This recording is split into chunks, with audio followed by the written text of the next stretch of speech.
ದೇವ್ರು ಹೇಳಿದ್ನ ನೀನ್ ಬೆಂಕಿ ಮೇಲೆ ನಡಿ ಹಿಂಗಾಗತ್ತೆ ಅಂತ.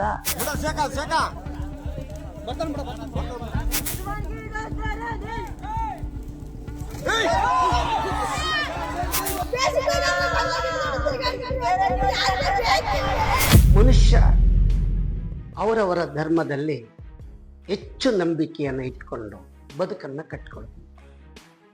ಅದು ಸಹಜ ಕ್ರಿಯೆ. ಆದರೆ ನಂಬಿಕೆಗಳಾಗಿರ್ಬೇಕು. ಆ ನಂಬಿಕೆಗಳು ಅವನ ದೇಹಕ್ಕೆ ಮತ್ತು ಮನಸ್ಸಿಗೆ, ಈ ಸಮಾಜಿಗೆ ಅಗಾಧವನ್ನು ಉಂಟು ಮಾಡಬಾರ್ದು. ನೋಡಿ, ಈಗ ಮುಸ್ಲಿಮ್ಸ್ ಜನಾಂಗದಲ್ಲಿ ಮೊಹರಂ ಕಡೆ ದಿನ ಬೆಂಕಿ ಆಯುವ ಹಬ್ಬ ಇದು. ಬೆಂಕಿ ಮೇಲೆ ನಡೀತಾರೆ.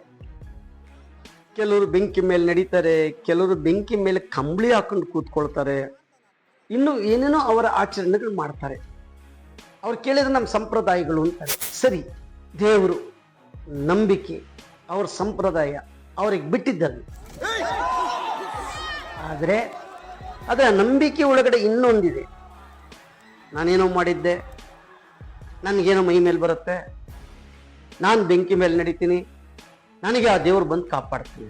ಅದು ಅಲ್ಲಿಗೆ ಹೋದ್ಮೇಲೆ ಹೆಂಗಾಯ್ತು, ಫೋನ್ ಜಿಡಕ್ಕೆ ಹೋತ್ನಂತ ಮೈ ತೊಳ್ಕೊಂಡು ನಾನು ಹೋತ್ನಂತ ಹೋಗ್ಯಾನ. ಮನೆಗೆ ಬಂದ ಮೇಲೆ ನಾವು 3 ಗಂಟೆಗೆ ನಮ್ಮ ಮೈದನ್ನ ಫೋನ್ ಮಾಡೋಣ, ಹಿಂಗಾಗತ್ತಮ್ಮ ಬರ್ರಿ ನೀವು ಬಳ್ಳಾರಿಗೆ ಅಂತಂದ. ಮಾಡಬಾರ್ದು ಮಾಡಿದ್ರೆ ಆಗ್ಬಾರದ್ದಾಗುತ್ತೆ. ದೇವ್ರು ಯಾವತ್ತೂ ಕೂಡ ನೀನು ಬೆಂಕಿ ಮೇಲೆ ಹಿಂಗೆ ನಡಿ ಹಾಗೆ ನಡಿ ಅಂತ ಎಲ್ಲೂ ಉಲ್ಲೇಖ ಆಗಿಲ್ಲ, ಹೇಳಿಲ್ಲ. ನೋಡಿ, ಅದೇ ನಂಬಿಕೆಯನ್ನು ಇಟ್ಕೊಂಡಂತವನು ಉನ್ಮಾದಕ್ಕೊಳಗಾಗಿ ಆ ಬೆಂಕಿ ಮೇಲೆ ಹೋಗಿದ್ದಾನೆ. ಬೆಂಕಿ ಅವನ್ನ ಸುಟ್ಟು ಭಸ್ಮ ಮಾಡ್ತು. ಈಗ ದೇವರೆಲ್ಲಿ? ನಮ್ಮಪ್ಪ ಬಡವ, ನಮ್ಮಪ್ಪ ಕೈಯಿಲ್ಲ ಕಾಲಿಲ್ಲ. ನಾವು ಮೊದಲಿದ್ದ ಊರಾಗ ಏನು ಎತ್ತರ ಅದನ್ನ ಮಾಡ್ಕೊಂಡು ತಿಂದು ನಾವು ಬದುಕಿವಿ. ನಮ್ಗೇನು ದುಡ್ಕೊಂಡು ತಿನ್ಬೋದು ಅಷ್ಟೇ. ನಾವು ದೇವ್ರು ಹೇಳಿದ್ನ ನೀನ್ ಬೆಂಕಿ ಮೇಲೆ ನಡಿ ಹಿಂಗಾಗತ್ತೆ ಅಂತ ಇಲ್ಲ. ಪ್ರಚಾರದ ಕೀಳು, ಉನ್ಮಾದದ ಕೀಳು. ಆ ಬೆಂಕಿ ಮೇಲೆ ಏನ್ ನಡೀತಾ ಇದ್ದಾರೆ, ಆ ಬೆಂಕಿ ಅವನ್ನ ಸುಟ್ಟಿದೆ, ಸತ್ತೋಗಿದ್ದಾನೆ. ಬಿಡ್ಲಿಲ್ಲ ಬೆಂಕಿ. ದೇವ್ರು ಬಿಡ್ಬೋದು, ಬೆಂಕಿ ಬಿಡಲ್ಲ. ಆದ್ರೆ ಅದೇ ದೇವ್ರು ಇವನಿಗೆ ಬುದ್ಧಿವಾದ ಹೇಳ್ಬೇಕಾಗಿತ್ತು. ಆ ಬುದ್ಧಿವಾದ ಕೇಳೋ ಸ್ಥಿತಿಯಲ್ಲಿ ಇವ್ರು ಇಲ್ವಲ್ಲ, ಉನ್ಮಾದ ಸ್ಥಿತಿಗೆ ಹೋಗ್ಬಿಡ್ತಾರಲ್ಲ. ಇನ್ನು ಮುಂದೆ ದೇವ್ರನ್ನ ಧಿಕ್ಕರಿಸಿ, ಇನ್ನೆಲ್ಲ ಧಿಕ್ಕರಿಸಿ ನಾನೇ ಅಂತಾರೆ. ಅದಕ್ಕೆ ಹೀಗಾಗ್ತಾ ಇರೋದು. ಇನ್ನೊಬ್ಬ ವ್ಯಕ್ತಿ ಬೆಂಕಿ ಮೇಲೆ ಕಂಬಳಿ ಹಾಕೊಂಡು ಕೂತ್ಕೊಳ್ತಾನೆ.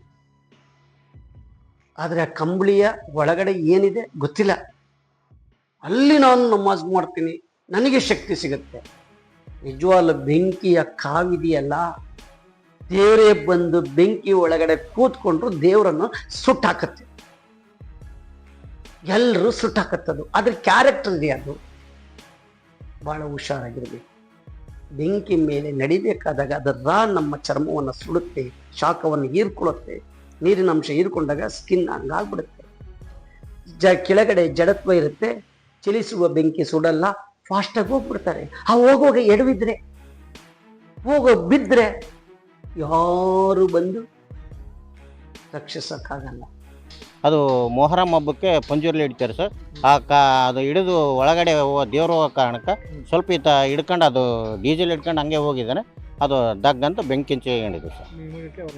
ಇಮಿಡಿಯೇಟ್ಲಿ ಆಸ್ಪತ್ರೆಗೆ. ಇನ್ನೂ ಜೀವ ಇತ್ತು ಸರ್. ಜೀವ ಇದ್ದು ಒಂದು ದಿವಸ ಇದ್ದಾನೆ ಸರ್, 24 hours ಇದ್ದಾನೆ.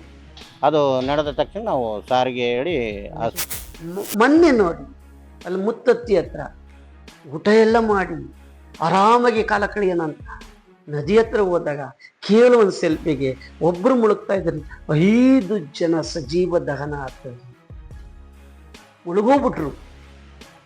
ಸಣ್ಣ ಆಸೆ. ಅದು ಜಾಗೃತಿ ಇರಲಿಲ್ಲ ಅಂದ್ರೆ ದೇವರು ಏನು ಮಾಡಲ್ಲ. ಯಾಕೆ ನಾನು ಇದು ಹೇಳ್ತಾ ಇದ್ದೀನಿ ಅಂದರೆ, ಗಂಗೆ ನಮಗೆ ನೀರು ಕುಡಿಯಕ್ಕೆ ಬೇಕು, ಆಹಾರ ಬೆಳೆಯಕ್ಕೆ ಬೇಕು. ಅತಿಯಾದ ಗಂಗೆ ಸ್ಪೋರ್ಟ್ಸಾಗಿ ಹೋದಾಗ ಅದರ ವಿರುದ್ಧ ನಾವು ಹೋದ್ರೆ ಗಂಗೆನೂ ಕೂಡ ನಮ್ಮನ್ನು ಬಿಡಲ್ಲ.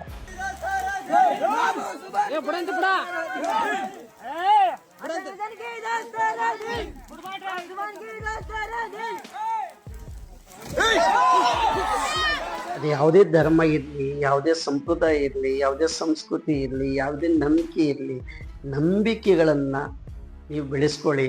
ಆದರೆ ಬೆಂಕಿ ಮೇಲೆ ನಡೆದು ಈ ಥರದ ಅವಘಡ ಮಾಡಬೇಕು ಅಂತ ಯಾವ ದೇವರು ಕೂಡ ನಮಗೆ ಬರ್ಕೊಟ್ಟಿಲ್ಲ. ಕೊನೆಗೆ ಹಂಗಂದ್ರೆ ಏನು ಹೇಳ್ತಾರೆ ಗೊತ್ತಾ, ನೀವು ನಣೆ ಬರ ಅಲ್ಲಿಗಿತ್ತು ಹೊರಟೋಯ್ತು, ಇವನ್ ಗ್ರಾಚಾರ ಅಲ್ಲಿಗಿತ್ತು ಹೊರಟೋಯ್ತು, ಕೊನೆಗೆ ದೇವರೇ ಇವನ್ ತಗೊಂಡ್ಬಿಟ್ಟ. ಆವತ್ತು ದೇವರು ತೆಗೆದುಕೊಳ್ಳಲ್ಲ. ಇಂಥ ಆಚರಣೆಗಳು ಮಾಡಬೇಕಾದಾಗ ಒಂದಿಷ್ಟು ಜಾಗೃತಿ ಇರಬೇಕು, ಒಂದಿಷ್ಟು ಭಯನೂ ಕೂಡ ಇರಬೇಕು. ಉನ್ಮಾದ ಸ್ಥಿತಿಯಲ್ಲಿ ಮಾಡಿದ್ರೆ ಆಗ್ಬಾರ್ದು ಆಗತ್ತೆ. ಇಂಥ ಮೊಹರಮ್ಗಳಲ್ಲಿ ಪ್ರತಿಯೊಂದು ಒಂದಲ್ಲ ಒಂದು ದಿವಸ ಒಂದೊಂದು ಅವಘಡಗಳು ಒಂದೊಂದು ವರ್ಷ ನಡೀತಲೇ ಇವೆ.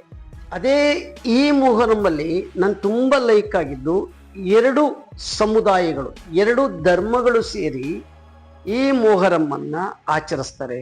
ಮೂರೂ ಧರ್ಮದವರು ಸೇರಿ ಒಂದು ಶಾಂತಿಯ ಮೊಹರಮ್ಮನ್ನ ಆಚರಿಸ್ತಾರೆ. ಇದಕ್ಕೆ ನನಗೆ ತುಂಬ ಧನ್ಯವಾದ ಹೇಳ್ತೀನಿ ನಾನು, ಸಂತೋಷ ಆಗುತ್ತೆ. ಅದರ ನಂಬಿಕೆ ಒಳಗಡೆ ಇನ್ನೊಂದಿದೆ, ಮಾಡಬಾರ್ದು ಮಾಡಿದರೆ ಆಗ್ಬಾರದ್ದಾಗುತ್ತೆ.